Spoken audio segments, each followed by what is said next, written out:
Minnesota Vikings have a pretty tight cap situation heading into 2021, even though hashtag cap is a myth. And the Vikings should clear up some money and throw it all at Joe Thuney. Just take the money, right? But also say that they don't, right? So say that they go value shopping. They're going down to the Aldi. They're getting the economy cut. So here are 5 value free agents for the Minnesota Vikings to explore in the offseason this year. Woo! Let's go. Also, no Tajay Sharps.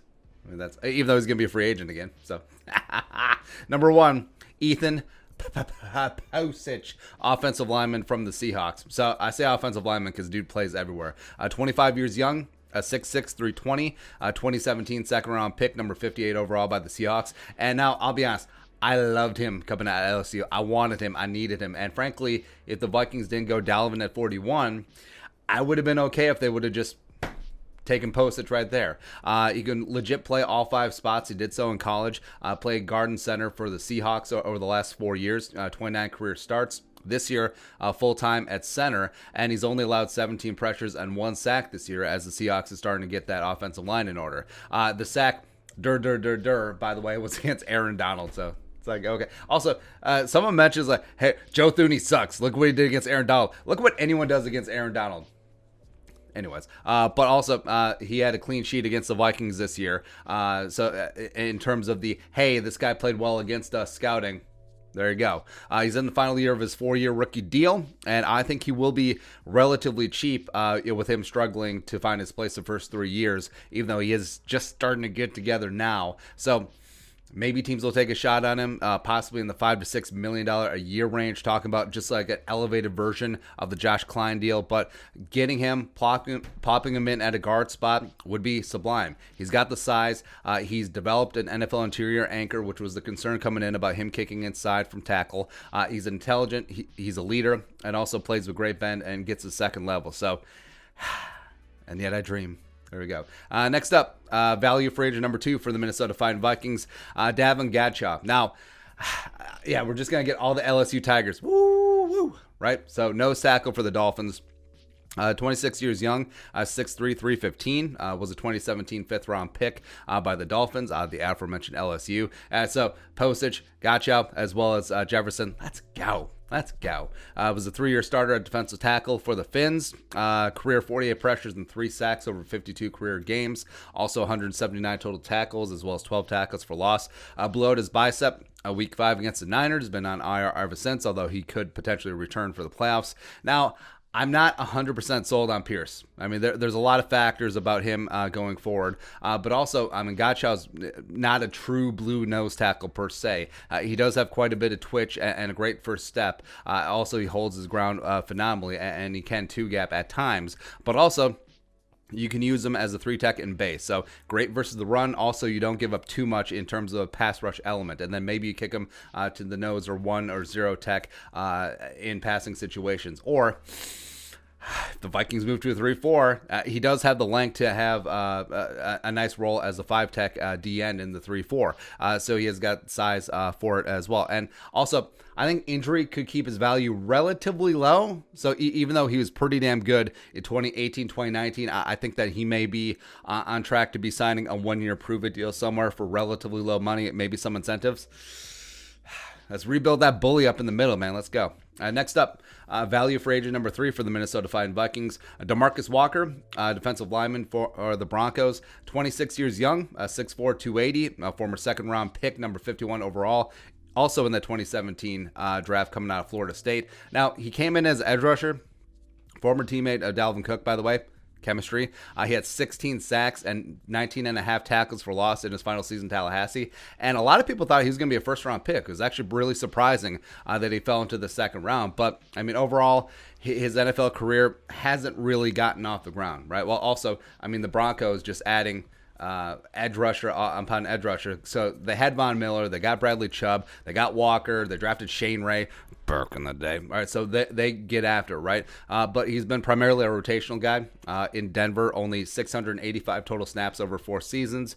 And also, is having a mini bust out this year. So 17 tackles, 15 pressures, 4.5 sacks this year, primarily working on the interior, about 2/3 of his snaps. But injuries, lack of playing time could potentially depress his free agency value. And like Godchaux, he could be on the 1-year prove-it type deal somewhere else. But he's physical. He's great. Sets the edge, has the strength at that point of attack of 280 pounds. Also could be early down edge guy and then kick inside on passing downs. He's too quick, and also he's got really decent size at 280 for interior offensive linemen in those passing situations. So, yeah, again, beef up front, man. So, number 4, value free agent for the Vikings. Going in the other direction. So, Jaydon Mickens, wide receiver, punt returner for the BUCS. Now, you'll remember Jaydon Mickens. So, we made a big plea for the Vikings when the BUCS waived him to get him onto the practice squad that, hey, waiver claim him. That's when the Vikings were having massive issues. That was right after the Carolina game where Osborne had been benched multiple times. Then BB, of course, had that famous muff, BB's famous muff TM. And then Mickens went down to the practice squad. They called him back up. He's currently on their 53 again, but he is going to be a free agent. But 26 years old, 5'11", a $170, 2016 UDFA out of Washington. 2015 Jake Browning. Chemistry. Former 4-star recruit out of LA, 2,187 career receiving yards and 12 touchdowns over 4 seasons for the Huskies. Notably, he also is a punt returner. So in the league, that's been his primary role. Career 8.2 yards per punt return.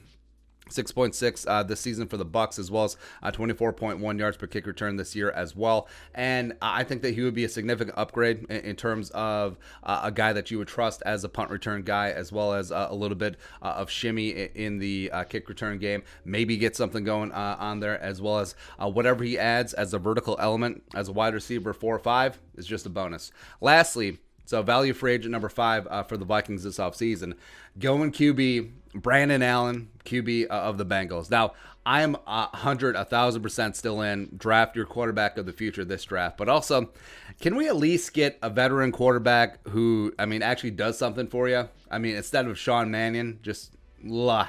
So now, this was going to be Mariota, but I think with his performance as of late, that I think the Raiders will pick up his second-year option and keep him around. Also, Fitztragic would be great, but also I think he's going to be expensive, and also the Dolphins would be dumb to let him leave, so that's whatever. But Brandon Allen, 28 years old, 6'2", 209, 2016 6th-round pick by the Jaguars out of Arkansas. Threw for like 9 billion yards for the Razorbacks, by the way, roughly. 2019 ended up in Denver. Spent 2 years in 2017, 2018 as Sean Mannion's teammate with the Rams. So cool. 2019 ended up in Denver, and so he had 240 yards and a touchdown and a pick in the Broncos' near upset of the Vikings last year, where the Broncos blew a 20-point lead. But Brandon Allen, he had some moxie that game. He's making some good throws. He's showing some onions out there. This year, he has 5 touchdowns and 2 picks in place of Joe Burrow in Cincinnati, including 371 yards and 2 touchdowns and a 126.5 quarterback rating in Week 16 in their win over the Texans. That game was drunk, by the way. That was a fun game to go back and rewatch. But, Brandon Allen, is he a future starter? No. Is he a hold the fort guy? Sure. Also, could he keep the QB2 seat warm for the quarterback of the future? Also, yes. But, yeah, either way, upgrade every single part of your roster. So, yeah, a quarterback 2, a punt returner, as well as both sides of the trenches. Let's go. Let's go. Because even though the Vikings probably not going to be big, sexy time players in free agency this year, although with the depressed cap, not a whole lot of teams are.